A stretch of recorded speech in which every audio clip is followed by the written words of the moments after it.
वो हुआ जिसकी कोई तवक्को नहीं कर रहा था। यानी ये किसी के दिमाग में नहीं था कि सीधी गोलियां निहत्ते शहरियों के ऊपर चलाई जा सकती हैं। इसके बारे में सबको यकीन था कि ऐसा नहीं होगा। यानी ये तो सबको पता था कि आंसू गैस की शेलिंग होगी, गिरफ्तारियां हो सकती हैं, टॉर्चर हो सकता है, लाठी चार्ज हो सकता है, वाटर कैनन का इस्तेमाल किया जा सकता है, मिर्चों वाला पानी फेंका जा सकता है। ये सारी चीज़ों का सबको आइडिया था, लेकिन ये किसी को नहीं पता था कि रियल बुलेट्स, जो हकीकी गोलियां हैं, असल गोलियां, वो चल जाएंगी और वो गोलियां चलाकर लोगों को मारा जाएगा। इसके बारे में किसी को आइडिया नहीं था। और देखें, एक चीज़ आप सबको जहन में रखनी है, बहुत सारे लोग जो है ना बड़ी अजीब अजीब बातें कर रहे हैं कि जनाब खड़े नहीं हुए, वहां रुके नहीं। तो मैं ये कहता हूं कि दुनिया की बेहतरीन जो ट्रेंड आर्मी है ना, मिलिट्री, उसको लेकर आए और ऐसे एक बीच में जगह है उसके ऊपर खड़ा करें और खड़ा करने के बाद ऊपर से उनके ऊपर यही सारा असला इस्तेमाल करें। रियल बुलेट्स भी चलाएं, असली गोलियां चलाएं, रबड़ की गोलियां चलाएं, इतनी बदतरीन आंसू गैस की शेलिंग करें, कोई दुनिया की फौज भी वहां पे नहीं रुक पाएगी। एसएसजी के कमांडोज भी वहां पे नहीं रुक पाएंगे। बेहतरीन दुनिया के अमेरिकन कमांडोज, मरीन्स जो है वो भी वहां पे नहीं रुक पाएंगे, क्योंकि ह्यूमनली पॉसिबल नहीं है, वहां आप सांस नहीं ले पा रहे थे। तो और जब रियल बुलेट्स चलती हैं, यानी इन लोगों ने आंसू गैस का मुकाबला किया, पाकिस्तान तहरीक इंसाफ के कारकुनों ने पाकिस्तान की तारीख की सबसे बदतरीन आंसू गैस का मुकाबला किया, इन्हें नहीं गए। डंडों का मुकाबला किया, नहीं गए। रबड़ की गोलियों का मुकाबला किया, नहीं गए। गोलियां भी मारी गई बार बार, फिर भी नहीं गए। लेकिन जब अंधाधुंध फायरिंग हुई और बहुत सारे लोगों को बुलेट्स लगी हैं, अभी जो मेरे पास इत्तला आई उसमें सिर्फ एक हॉस्पिटल का डाटा है, दूसरे किसी अस्पताल का डाटा अभी नहीं है, और ये पॉलीक्लिनिक हॉस्पिटल का डाटा है। और इसके मुताबिक 28 लोग जो हैं उनको बुलेट इंजरी आई है। पाकिस्तान तहरीक इंसाफ ने जो बताया कि उनके 8 लोग जाँ बहक हो गए हैं, ये अब तक के डाटा के मुताबिक है। जबकि पाकिस्तान तहरीक इंसाफ के कुछ लोग कंटिन्यूसली ये कह रहे हैं कि जब लाइटें बंद की गई 9 बजे के बाद, ऑपरेशन शुरू किया गया डी चौक पे, तो कुछ दिखाई नहीं दे रहा था। चारों तरफ से शेल्स चल रहे थे और चारों तरफ से गोलियां भी चल रही थी और फिर आग लगाई जा रही थी और बहुत तेजी से लोगों को गोलियां लगी हैं। तहरीक इंसाफ के बहुत सारे कारकुन लापता हैं, जिनके बारे में कहा जा रहा है कि शायद वो जाँ बहक हो गए हैं, वो इस दुनिया में मौजूद नहीं है, या वो इस वाकये की नजर हो गए हैं। इसको एक सानिया कहा जा सकता है। पहले वजीर दाखिला ने इसके बारे में वार्निंग दी। वजीर दाखिला ने पहले कहा कि गोली चला देंगे और 5 मिनट में सब कुछ खत्म हो जाएगा। फिर वजीर इत्तलात ने भी गोली चलाने की धमकी दी। फिर ताकत के इस्तेमाल की धमकी जो है वो वजीर दिफा ने भी दी। 3 वफाकी वज़रा ने डायरेक्टली धमकियां दी और उसके बाद हमने देखा कि वहां पर गोली चली और जो लोग अस्पतालों में पहुंचे वो रियल बुलेट्स के साथ थे। हुकूमत ने यह नैरेटिव कई दिनों तक बनाया कि मुसल्लह लोग वहां पर मौजूद थे, लेकिन किसी एक भी पुलिस वाले या किसी एक भी पैरामिलिट्री फोर्स के बंदे को गोली लगने का वाकया रिपोर्ट नहीं हुआ। दूसरी जानिब से एक भी फायर रिपोर्ट नहीं हुआ। जितने जर्नलिस्ट वहां पे ग्राउंड पे मौजूद थे उन सबसे मैंने पूछा, उन्होंने कहा जी किसी ने भी गोली नहीं चलाई जवाबी, और वहां किसी के पास ऐसे हथियार हमने नहीं देखे और कोई जवाबी फायरिंग नहीं हुई। ये वन साइडेड फायरिंग थी, क्योंकि लोग आंसू गैस से इलाके को छोड़कर नहीं जा रहे थे, लोग उस जगह को छोड़ने के लिए तैयार नहीं थे। तो पाकिस्तान तहरीक इंसाफ के कारकुनों के लिए यह तो बहुत बड़ी बात है, वो तहसीन के काबिल है। उन्होंने जिस तरह फस्तायत का मुकाबला किया वो पाकिस्तान की तारीख में कोई और सियासी जमात नहीं कर सकी। लेकिन ये बड़ी बदकिस्मती है कि हुकूमत ने वो रास्ता इख्तियार किया जो कभी भी कोई भी हुकूमत नहीं करती। मैं जाती तौर पे आपको ये बता देता हूं कि मुझे पूरा यकीन था कि लोगों पे स्ट्रेट फायरिंग ऐसे नहीं की जाएगी। पाकिस्तान तहरीक इंसाफ को भी इस बात का यकीन था, सबको यकीन था, और ऐसा लगता था कि बगैर गोली चलाए ये लोग जाएंगे नहीं और गोली कभी रियासत चलाएगी नहीं अपने शहरियों के ऊपर, निहत्ते शहरियों पर। लेकिन वहां पे गोली चली है, जो बड़ी बदकिस्मती की बात है। तहरीक इंसाफ की प्रेस रिलीज आई है, लेकिन इसके बारे में मैं आपको एक बात बताऊं कि ये जो फैसला किया गया है, ये इसमें क्लेम ये कर रहे हैं कि ये जो फैसला है ये कोर कमेटी का और सियासी कमेटी का फैसला है। लेकिन मैंने कंफर्म किया कि कोई मीटिंग नहीं हुई, ना तो कोर कमेटी की हुई है ना सियासी कमेटी की हुई है। ये फैसला चंद लोगों ने किया है, उमर अयूब साहब ने, शिबली फराज साहब ने, गौर साहब ने, सलमान अकरम राजा साहब ने, और गंडापुर साहब उसका हिस्सा है, उस कमेटी का जो बनी हुई है इनकी इंटरनल। अब गंडापुर साहब का कंफर्म नहीं है, लेकिन इन लोगों ने यह फैसला किया और फिर ये प्रेस रिलीज जारी की गई। प्रेस रिलीज के मुताबिक पाकिस्तान तहरीक इंसाफ की निहत्ते पुरअमन और मुहिब वतन शहरियों के सफाकाना कत्ल और ऑपरेशन के नाम पर इस्लामाबाद में पुरअमन एहतजाज के शुरका के खिलाफ वहशत और बर्बरियत के नंगे मुजाहरे की शदीद अल्फाज में मुजम्मत। चीफ जस्टिस ऑफ पाकिस्तान से कहा जनाब कि आप इसका नोटिस लें और वजीर आजम, वजीर दाखिला, इस्लामाबाद और पंजाब के जो आईजीज हैं उनके खिलाफ इक़दाम कत्ल की और कत्ल की FIR दर्ज की जाए, उनके खिलाफ कार्रवाई की जाए। फिर उन्होंने बताया जी कि कैसे मैंडेट चोर फस्ताइयों की ईमा पर सरकारी मशीनरी ने गोलियों से दर्जनों निहत्ते बेगुनाह कारकुनों को सीधी गोलियां मारकर शहीद किया है, जिनमें 8 के क्वाइफ अब तक हमारे पास पहुंच चुके हैं। तहरीक इंसाफ कह रही है दर्जनों लोगों को गोलियां लगी हैं और भी लोग शहीद हुए हैं, लेकिन 8 के क्वाइफ अब तक हमारे पास आए हैं। उनमें वो जो बता रहे हैं जी कि अनीस शहजाद दस्ती, मलक मुबीन, औरंगजेब, अब्दुल कादर, मलक सफदर अली, अहमद वली, मोहम्मद इलियास और अब्दुल रशीद शामिल हैं।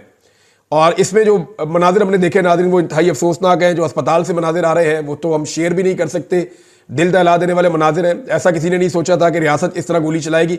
बहरहाल तहरीक इंसाफ ने कहा जी कि हम कोई मुसल्ला जत्था नहीं है या कोई मुसल्ला तंजीम नहीं है कि हम इन चीज़ों का मुकाबला करें, गोलियों का मुकाबला करें। हम पुरअमन शहरी हैं और हम एहतजाज करने के लिए, अपना हक लेने के लिए आ रहे थे और जमहूरी तरीके से आ रहे थे, और हमने तमाम सऊबतें, तमाम रुकावटें, तमाम तशद्दुद और वहशियाना बर्बरियत बर्दाश्त की। हमारे कारकुन डी चौक पहुंचे, मगर अपने शहरियों के लाशों के अंबार लगाने की हम इजाजत नहीं दे सकते। 24 करोड़ पाकिस्तानियों को भेड़ बकरियां समझने वाले दरिंदों के लिए शहरियों का कत्ल तफरी का वसीला हो सकता है, मगर तहरीक इंसाफ पाकिस्तान के अवाम, इसके वसाइल और इसके कौमी मफाद के नगेबान है।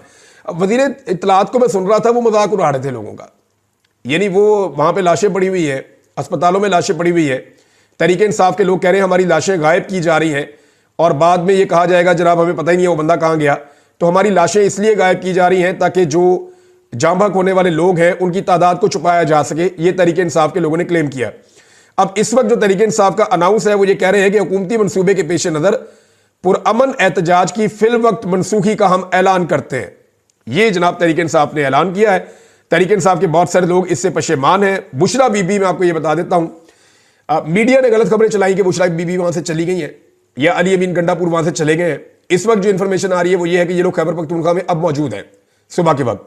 लेकिन रात को 12:30 बजे जो जर्नलिस्ट वहां पे मौजूद थे उनसे मैंने कंफर्म किया, उन्होंने कहा कि 12:30 बजे तक जब सारा मीडिया चला रहा था, कभी कहते थे ये गिरफ्तार हो गई है, कभी कहते थे ये लोग भाग गए, कभी कहते थे ये लोग दामनेको की तरफ चले गए, ऊपर मुनाल की तरफ चले गए, कभी कहते थे ये इस तरफ को निकल गए।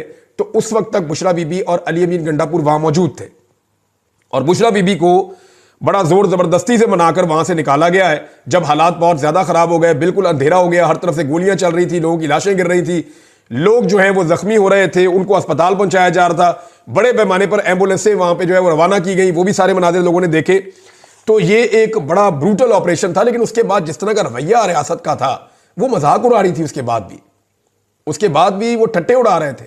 लाशों के ऊपर हंसने वाले लोग बेहिस मैंने इससे पहले नहीं देखे। सानिया मॉडल टाउन भी इन्होंने किया था और अब ये उससे बड़ा सानिया इन्होंने इस्लामाबाद डी चौक में कर दिया है। ये तहरीक इंसाफ की प्रेस रिलीज है। तहरीक इंसाफ के अंदर इस पर इख्तलाफ पाया जाता है कि ये एहतजाज कॉल ऑफ करना चाहिए था या नहीं करना चाहिए था। हुकूमत ने इतने बंदे मार दिए तो एहतजाज कॉल ऑफ नहीं करना चाहिए था। दूसरी तरफ के लोगों का कहना है कि हुकूमत पागल हो चुकी है, लिहाजा हम दोबारा एहतजाज करेंगे, अभी हम इसको रोक रहे हैं। अब इससे होगा क्या, मैं आपको थोड़ा सा बैकग्राउंड में लेकर जाता हूं। मुझे कुछ लोगों ने इंफॉर्मेशन ये देना शुरू कर दी थी और अब मैं वो चीजें आपके सामने रख देता हूं और मैंने इन सारी चीजों को कंफर्म किया। मैं इनके ऊपर पहरा दूंगा। जब 24 तारीख को ये काफिला निकला खैबर पख्तूनख्वा से, तो ये सारा दिन ट्रेवल करता हुआ शाम को ये पहुंचा और उस वक्त इन्होंने क्लियर किया पहली सारी रात लगा के कटी पहाड़ी के इलाके को, और डीआई खान और बलूचिस्तान से आने वाले काफिले आगे पहुंच चुके थे। उसके बाद ये काफिले आपस में मिलते हैं अगले दिन और अगले दिन फिर ये आगे बढ़ते हैं और इस्लामाबाद के अंदर जब दाखिल होते हैं तो वहां पे अली अमीन गंडापुर साहब की गाड़ियां और उनके साथ जो स्क्वाड है वो वहां पे रुक जाता है। और उनसे जब भी कोई जाके कारकुन पूछता है, कोई बात करता है, तो वो ये कहते हैं जी अभी कर रहे हैं, एक मीटिंग चल रही है, बात चल रही है सीएम साहब की, सीएम साहब कोशिश कर रहे हैं, तो एंगेजमेंट चल रही है, तो वहां मुज़ाकरात हो रहे हैं। तो इस किस्म की बातें वहां पे सबको बताई जाती हैं। वहां पे कारकुनों ने शोर मचाना शुरू किया कि हमें आगे जाना चाहिए, आगे बढ़ना चाहिए, रावलपिंडी और इस्लामाबाद हमारा इंतजार कर रहा है। तो बुशरा बीबी ने आगे जाने का फैसला किया। जो अहमद खान न्याजी हैं, जो इमरान खान साहब के रिश्तेदार भी हैं, आपने देखा उनकी सिक्योरिटी भी उनके साथ साथ होते थे, पोनी उन्होंने बांधी होती थी। अहमद खान न्याजी जो है वो अली अमीन गंडापुर साहब के पास जाते हैं और उन्हें कहते हैं कि हमें आगे बढ़ना चाहिए, फौरन आगे जाना चाहिए, बुशरा बीबी को लेकर हमें आगे जाना है। तो उस पर अली अमीन गंडापुर और अहमद खान न्याजी साहब जो हैं वो मुत्तफिक नहीं हो पाते। तो अहमद न्याजी जो है वो आगे बढ़ते हैं और बुशरा बीबी कंटेनर के अंदर सवार थी, तो उन्होंने कहा कंटेनर लेके आगे निकलो। तो जो कंटेनर का ड्राइवर है उसने कंटेनर चलाने से इनकार कर दिया, क्योंकि कंटेनर को जो इंस्ट्रक्शन आती थी वो खैबर पख्तूनख्वा की हुकूमत से आती थी। अब कंटेनर वाला आगे जा नहीं रहा, बुशरा बीबी कह रही है आगे जाना है, बुशरा बीबी के साथ जो लोग हैं वो आगे जाना चाहते हैं। अली अमीन गंडापुर साहब फैसला नहीं कर रहे और वो गाड़ियां लेकर, अपना स्क्वाड लेकर उस जगह पे जहां मोटरवे से उतर के थोड़ा आगे एक मुकाम है वहां पे आकर खड़े हैं, अब आगे नहीं बढ़ रहे। और इनके जिस अंदाज में इनकी गाड़ियां खड़ी थी आगे पीछे, पीछे से पूरा काफिला रुका हुआ था जो आगे नहीं बढ़ पा रहा था, सिर्फ इनसे आगे कुछ 40-50 गाड़ियां थी। बहरहाल अहमद न्याजी ने जबरदस्ती जो कंटेनर था जिसके अंदर सारा वो जलसागाह की जगह बनी हुई थी ऊपर, जिसमें बुशरा बीबी थी, उस कंटेनर के ड्राइवर के साथ जबरदस्ती की और उसको ये कहा कि फिर हम खुद ही गाड़ी चला लेंगे। बहरहाल मजबूरन वो कंटेनर फिर आगे बढ़ा। जब ये कंटेनर आगे जाता है और इसको सामने आकर मिलती है 26 नंबर चुंगी, जो मुझे इतला मिली है, 26 नंबर चुंगी पे इनका सामना होता है पुलिस से और रेंजर से, और वहां पे बदतरीन शैलिंग शुरू हो जाती है, कारकुन मुजामत शुरू कर देते हैं। वहां जबरदस्त मुजामत चल रही थी, जबकि अली अमीन गंडापुर और उनका पूरा काफिला पीछे रुका हुआ था, वो आगे नहीं आ रहा था। अब इन दोनों काफिलों के बीच में मुझे कुछ लोगों ने कंफर्म किया, और मैं उनके नाम भी बता सकता हूं। उन्होंने कहा जी कि बीच में कुछ जगह खाली भी थी, वहां कारकुनों ने शोर मचाना शुरू कर दिया। आपने कुछ विजुअल्स देखे होंगे जिसमें आपने महर शराफत के विजुअल देखे होंगे, कुछ कारकुनों के विजुअल देखे होंगे, एक दो और लीडर हैं उनके आपने विजुअल देखे होंगे कि वो कोशिश कर रहे हैं कि आगे निकलो, हमें आगे जाने दो। बुशरा बीबी आगे चली गई है, काफिला आगे निकल गया है, हमें आगे जाने दो। लेकिन वो गाड़ियां रास्ता नहीं दे रही थी जो सीएम के साथ थी, और रास्ता खुल नहीं रहा था। तो उस पर कारकुनों ने बाकायदा फिर बाहर थाड़ की, नारेबाजी की, अली अमीन की गाड़ी को धक्के दिए, उसको हाथ मारे, उसको पाँव मारे, और उसके बाद फिर जो है वो गाड़ी, थोड़ा सा गाड़ियां आगे हुई तो पीछे से गाड़ियां निकलना शुरू हुई। इतने में बुशरा बीबी और पीछे से अलीमा खान साहबा और उनके साथ कुछ और रावलपिंडी के लोग आए, और उन्होंने आके उस तरफ से और बुशरा बीबी के साथ जो लोग थे उन्होंने इस तरफ से ये 26 नंबर चुंगी को खाली करवा दिया। जब ये चुंगी खाली हुई तो कंटेनर्स कारकुनों ने हटाया और काफिला आगे बढ़ गया। अब ये काफिला आगे बढ़ रहा था, जो हैरत अंगेज चीज मुझे लोगों ने बताई वो ये थी कि आगे से रुकावटें खुद दूर होना शुरू हो गई, रुकावटें दूर होना शुरू हो गई। और मंसूबा यह था कि इतना फासला पैदा कर दिया जाए अली अमीन गंडापुर के मेन काफिले में और बुशरा बीबी के काफिले में कि किसी जगह पे भी इनको अकेला करके इनके ऊपर एक भरपूर हमला करके बुशरा बीबी को गिरफ्तार कर दिया जाए। क्योंकि सब ये समझ रहे थे कि बुशरा बीबी एक ऐसी शख्सियत है जो इसको लीड कर रही है और उनकी वजह से कोई वापस नहीं जा पा रहा और कोई कंप्रोमाइज नहीं हो पा रहा, या मामला की रफा दफा नहीं हो रहा। इसका कोई और हल भी निकालना चाह रहे थे। बैरिस्टर साहब ने तो टीवी पे कहा कि जनाब हम तो संजानी में या कहीं और बैठना चाहते थे, और इसके ऊपर फैसला हो गया था, लेकिन बुशरा बीबी नहीं मानी। वो कह रही थी मैंने जाना डी चौक में, मुझे इमरान खान ने कहा हुआ है।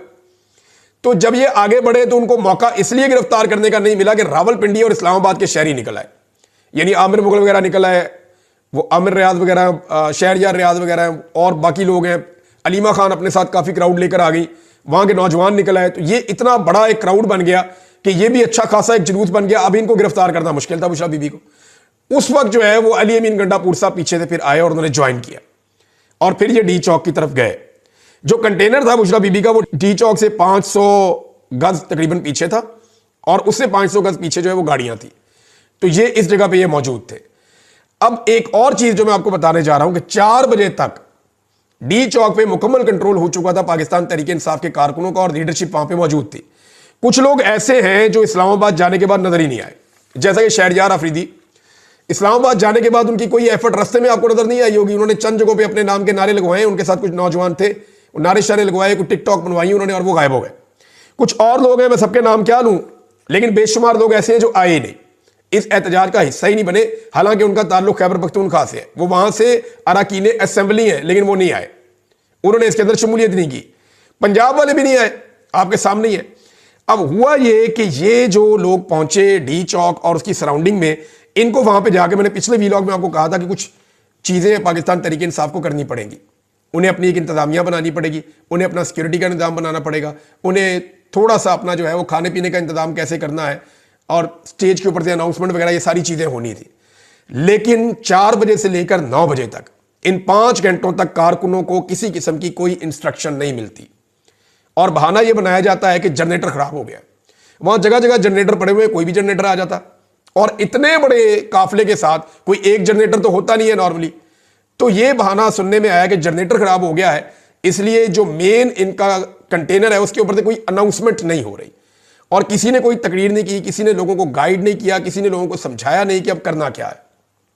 और फिर वही हुआ, 9 बजे से पहले लाइटें बंद हो गई अंधेरा होने के बाद, और उसके बाद बदतरीन शेलिंग और बदतरीन फायरिंग।